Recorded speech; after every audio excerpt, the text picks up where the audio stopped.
All right, everybody, get ready, because today we are diving deep into Eckhart Tolle's The Power of Now.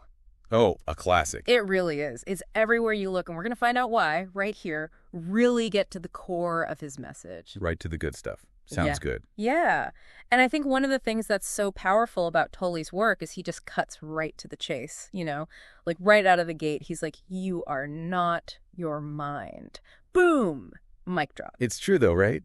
When you stop and think about it, I mean, most of us can relate to that feeling of just being bombarded by thoughts all the time. Constantly. It's like this inner monologue that never really shuts up.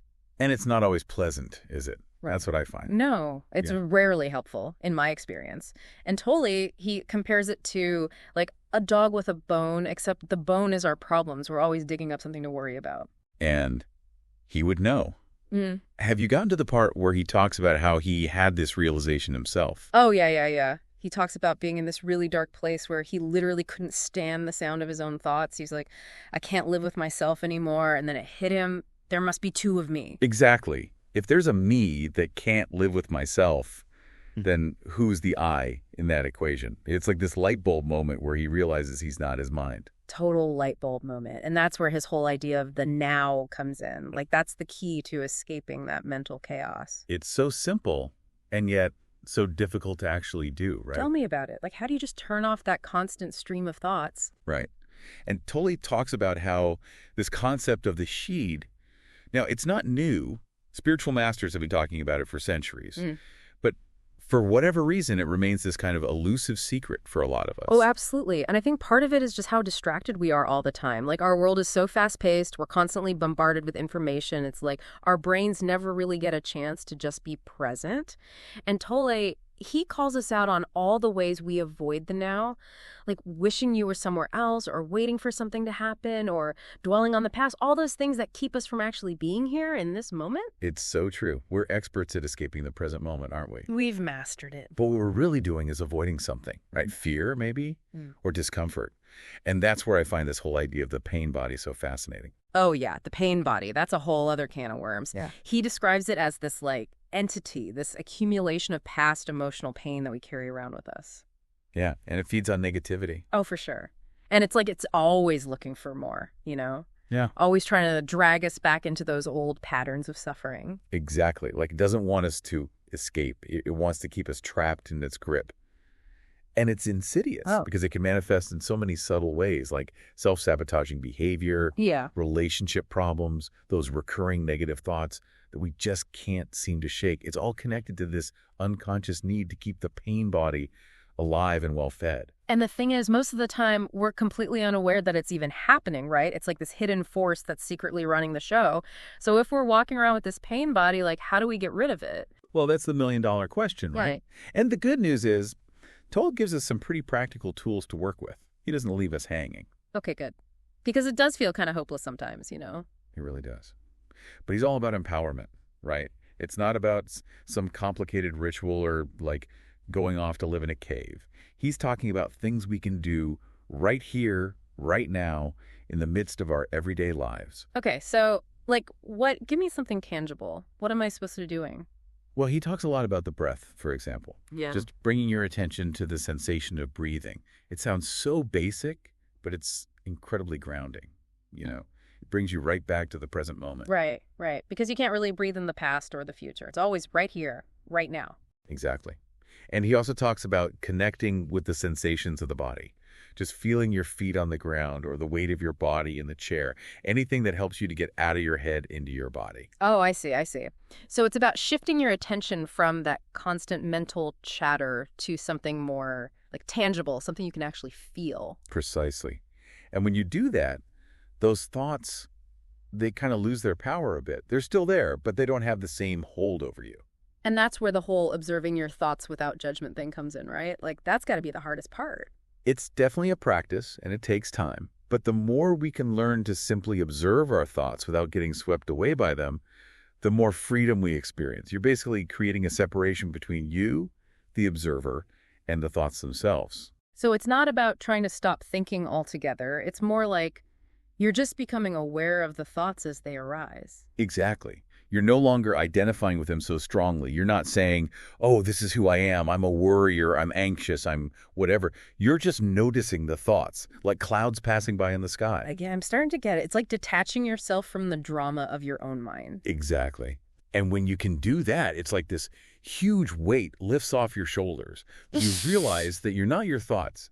You're something much bigger, much more expansive. And that's where the real joy starts to come in, right? Like, that's what Tolle's talking about when he talks about the benefits of living in the now. Absolutely. It's not just about reducing suffering. It's about opening yourself up to a whole new level of aliveness, of joy, of creativity. All of that becomes accessible when we're no longer so entangled in our own minds. So it's not that being present magically makes all your problems disappear. It's more like you're just not letting them run your life anymore. You're able to approach them from a different place. Exactly. You're coming from a place of peace and clarity rather than reactivity and fear, and that makes a world of difference. And this is where I find his analogy of the lake so powerful. The surface of the lake might be choppy with waves and all sorts of activity. Right. But the depths of the lake, they remain still. And that stillness, that's the now. That's what we're always connected to no matter what's going on in our lives. Oh, wow. I love that. It's like no matter how chaotic things get on the surface, that deep inner peace is always there, just waiting for us to tap into it. Exactly. And that's the beauty of it. It's always available to us right here, right now.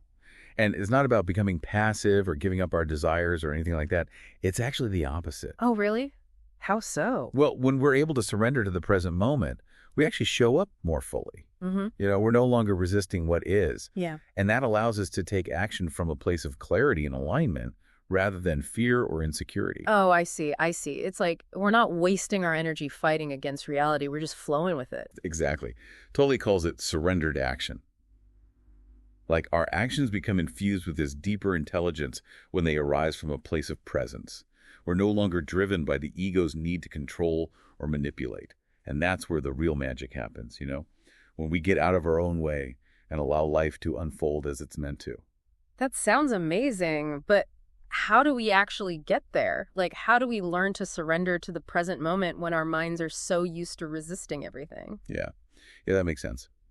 I guess it's just like, it's one thing to understand it intellectually, but to actually embody it, Yeah. That feels like a whole other level. It is. It's a practice, for sure. It's not like you just wake up one day and you're suddenly enlightened, right? Right. But where do you even start with something like that? Well, Tolle talks about how eventually this practice of being present, it starts to spill over into all areas of our lives.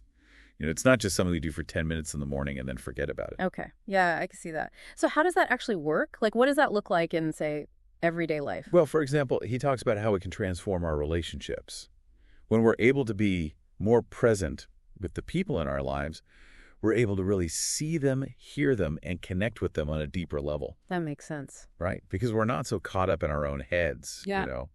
We're actually there with them in that moment.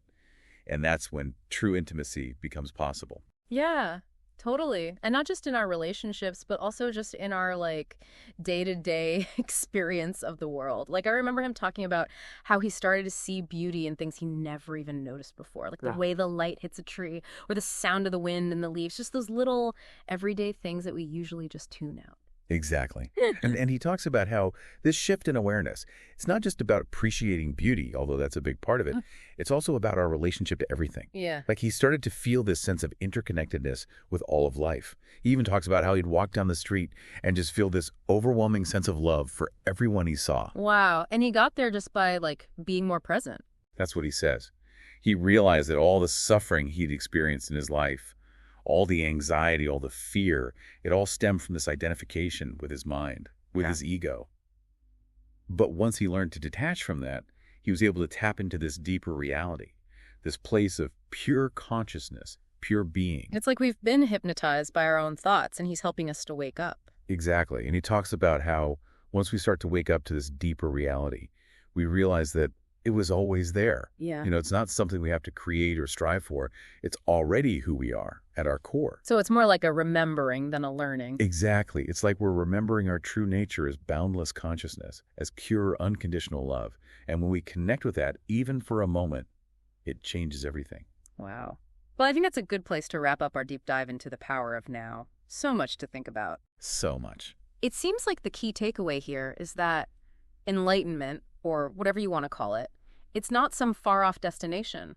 It's available to us right here, right now. All we have to do is choose to be present. It's true. That's all it takes.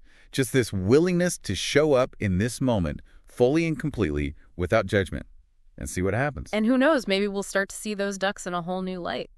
Thanks for being here. It's been amazing as always. Thank you for having me. This was a good one.